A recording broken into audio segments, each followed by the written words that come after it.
remove these plastic panels on the bottom of the dash. 1, 2, 3. There's 1 underneath, 4, 5 in the corner, 2 over on that side. So there's 7 or 8 screws that'll pull the plastic trim panels off. So let's go ahead and do that now. Once you remove those screws, there are 2 clips up behind the brake pedal. Carefully remove those clips to remove that panel where your fuse block, your fuse holder is. Makes it easy to remove the lower panel if you remove the steering column cover. For that, you just pull on that, and there's a couple clips that pull that off. Here you can see we have all the lower panels removed from the dash and the steering column cover. Gotta remove the factory clutch arm. There are 2 14mm wrenches you'll need, or a socket and wrench for that to remove that clutch pedal. And we got all the parts out to remove the carpeting, factory carpeting. Cab corners are out, seat belts are disconnected. You can leave these, you can leave them in there. Airline's plugged up. Shifter plate is removed. Factory steel plate is still in there. We'll cover that here in a little bit. All the factory lower panels are off, and the clutch pedal is off to make jobs a whole bunch easier. We're going to attempt to do this without removing the throttle and brake pedal. You can remove them. It may make life a little easier for you, but if you don't feel comfortable taking them out, we're going to do it without taking them out. Hi there, this is Bill from Spare Time Fab, doing the prep work for the installation of our Peterbilt 389 kit, SoundSkins Kit. So right now we have all the interior out, so this is a job that requires you to remove as much as you possibly can. Now our floor is pretty clean. There's no scaling of any of the aluminum. Any loose items you want to get off of the floor. So if your floor is scaling, you want to scrape that off and wipe that down. For us right now, all we need to do is kind of spray down our flooring and get it as clean as possible. If you need to use a denatured alcohol to get yours cleaned off, that's what you can do. For us, we just need to kind of wipe it down with a general cleaner, and we're just getting all the dirt and dust off of the floor. It is important that you get your floor as clean as possible for the material to stick.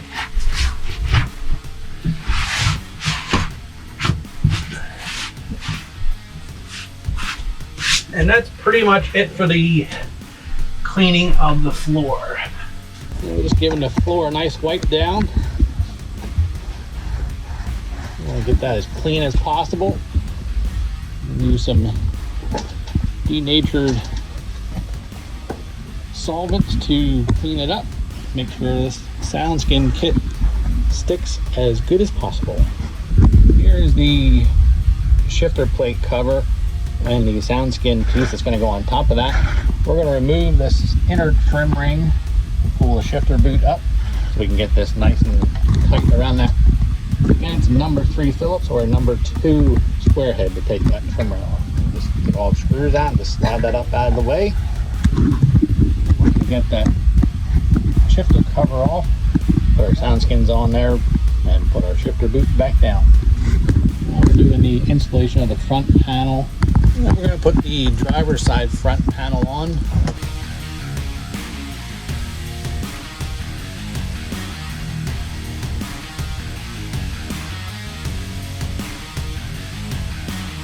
Now we're going to install the passenger side front panel.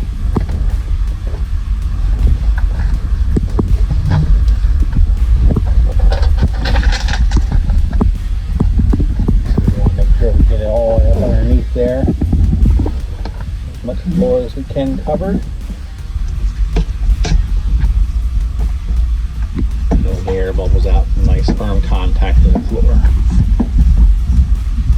Here we have the 2 rear panels put in just for fitment, to verify fitment. You can see everything lines up. We've got the airline holes, seat bolt holes on both sides, and a notch around the seat belts. there, so you do not have to remove those seatbelt holders. Okay, we're putting down the passenger side rear panel for the floor. Again, we want to line up the seatbelt hole, line up the air fitting hole. That'll be your main thing, and get that nice and tight up against the front section. And we'll get that all pressed down and rolled out. Get the rear section paper off. Make sure we get it all off and get that back flap stuck on there, and we'll roll that out. Now we're going to install the driver's side rear panel. Again, we just put it in there for fitment issues, make sure everything lines up right. Okay, we got half the paper pulled back. We're laying the pattern down. Make that as tight as we can against the front panel and the passenger side rear panel.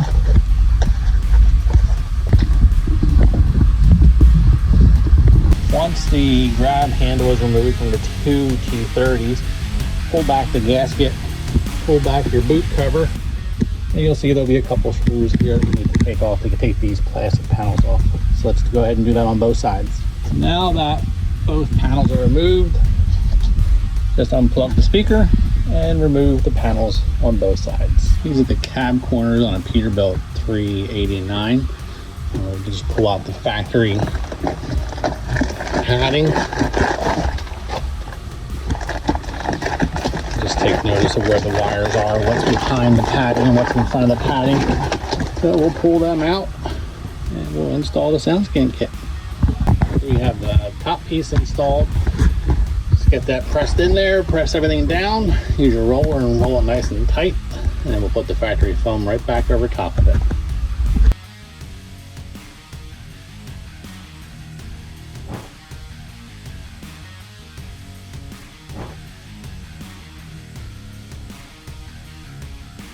Okay, now we got the floor laid down, or SoundSkins material laid down.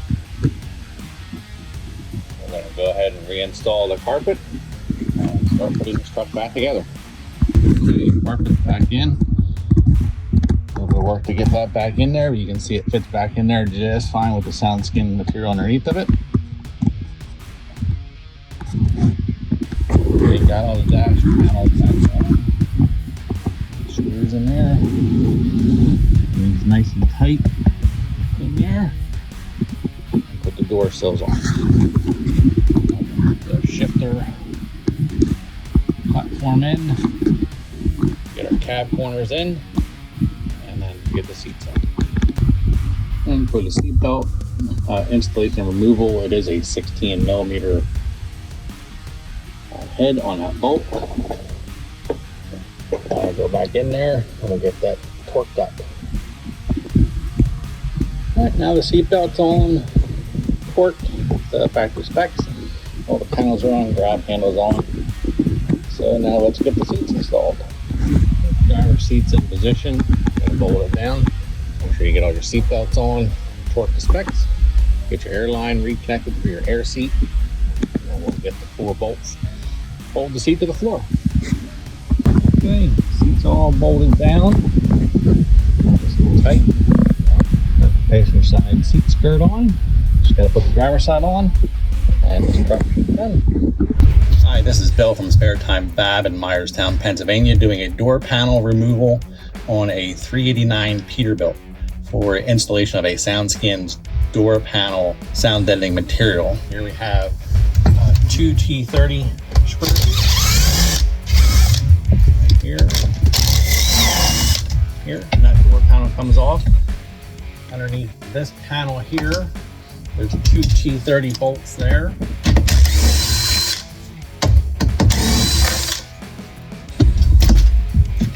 Underneath this panel here,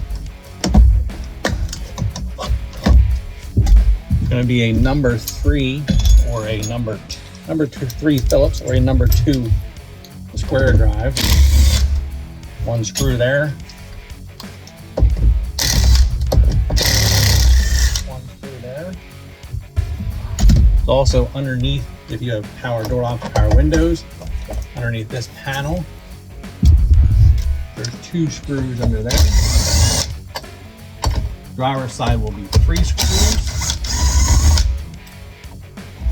Take those 2 screws off. You can remove these clips by squeezing these tabs. These switch plugs come off. That pulls that off. Down the lower door panel, there are two covers here. There's one here and one right in front of the door light. And panel removal tool. They will be also your number 3 Phillips or number 2 square drive. Once you get all those screws removed, so you have 2 here, 2 here, 1 below that, 1 here, 2 here, and 2 or 3 up above this door lock switch. These will have multiple screws going around. They are a number 3 Phillips or a number 2 square head. Now I have most of the surrounding screws off. I have 1 screw here holding the panel on. And there's 2 screws down here, again number 3 Phillips or number 2 square head, that hold the window regulator to the door panel. So remove those. There are 1 screw here holding the panel on. Again, I removed all the other screws. For the door panel removal, you will see at the door lock switch, there'll be 2 tabs that release each of the switch wiring. And then there's 2 screws under that panel. So here's our screws, the number 3 Phillips or number 2 square heads we pulled out of the driver's side door panel. You can see 2 are machine screws there. They are for the lower panel by the light. This self cutter here is for this upper screw hole, and the standard rough thread screw or that screw right there behind the door, right above the door handle. Now once all the hardware is removed, I usually get my knee underneath this pocket, lift it up on the door, pull the door out towards you. Once the inner door panel is removed, get some cleaning solvents and clean the outer door skin. Okay, I have the outer door skin passenger side piece here. You can see the window cut out. And as a side note, you can kind of get a rough idea how that sounds. So it's very, very tinny.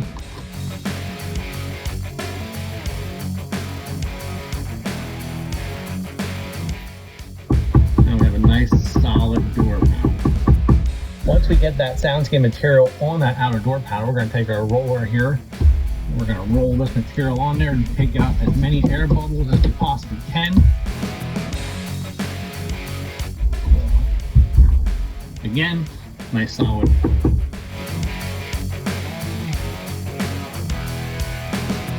Okay, you can see I got my 2 pieces for the outer door skin in the door. Now we're going to use our roller to get as many air bubbles as we can out. This is the SoundSkins inner door panel, driver's side material just sitting on the door panel itself. You can see your hose line up for your window regulator. It's a good reference point. And this screw over there, good reference points to line it up. And we're going to pull the backing off and stick it to it. So you can see I have the panel here. We're going to get that cleaned up. Use some mineral spirits to clean that up. I have the backing off the SoundSkins material. We'll get that stuck to it.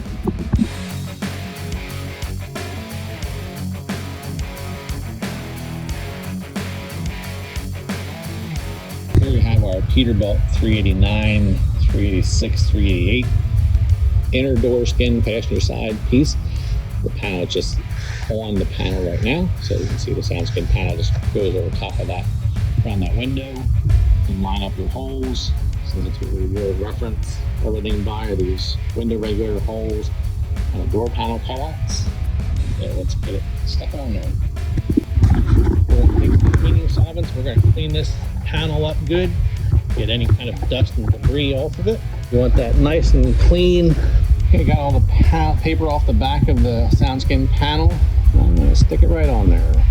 Again, line up the holes for your window regulator. It's the most important part. All the other tabs will line up for your door panel. Your door panel locks onto this panel.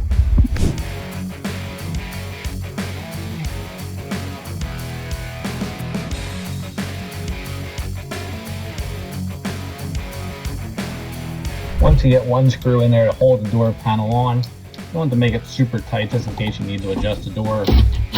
I put the window regulator screws in just to get that attached. And then just work your way around the door panel and reinstall all the factory screws to hold the door panel, inner door panel to the outer.